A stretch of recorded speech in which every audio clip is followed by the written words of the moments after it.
সেই গান শুনে আমরা বড় হয়েছি, এই গানটাকে অন্য ফরম্যাটে আমরা ভাবতে পারি না। নজরুলের কারার ওই লৌহ কবাট গানটির সুর বিকৃতিতে ধিক্কার এবং নিন্দা জানিয়েছেন ছায়ানট, এবং সাথে থাকছে সেই বিকৃতকারীর শাস্তি। দর্শক, বাংলাদেশের মুক্তিযুদ্ধের পটভূমিতে বলিউডে তৈরি রাজা কৃষ্ণ মেনন পরিচালিত হিন্দি পিপ্পায় ব্যবহৃত হয় কাজী নজরুল ইসলামের কারার ওই লৌহ কবাট গানটি। আর এই গানের রিকেমের সঙ্গীতায়োজন করেন অস্কারজয়ী ভারতীয় সুরকার এ.আর রহমান। কিন্তু ক্ষোভ ছড়িয়ে পড়েছে নজরুল ভক্তদের মধ্যে। দাবি ওঠে অবিলম্বে চলচ্চিত্রটি থেকে সরিয়ে ফেলতে হবে ওই বিকৃত করে দেওয়া সুর কারার ওই লৌহ কবাট গানটিকে। দর্শক, কালজয়ী এই গানের সুর বিকৃতিতে এবার ধিক্কার এবং নিন্দা জানিয়েছেন সাংস্কৃতিক সংগঠন ছায়ানট।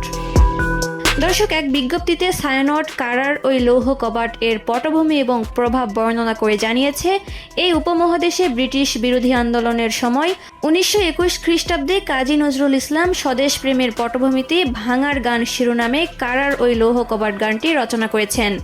ভারতের স্বাধীনতা সংগ্রামে তো বটেই, 1947 খ্রিস্টাব্দে ভারত ভাগের পর পূর্ব বাংলার সাংস্কৃতিক জাগরণ এবং 1971-এর মুক্তিযুদ্ধে লক্ষ কোটি বাঙালিকে সংগ্রামী চেতনায় উদ্বুদ্ধ করেছে বিদ্রোহী কবির এই গান।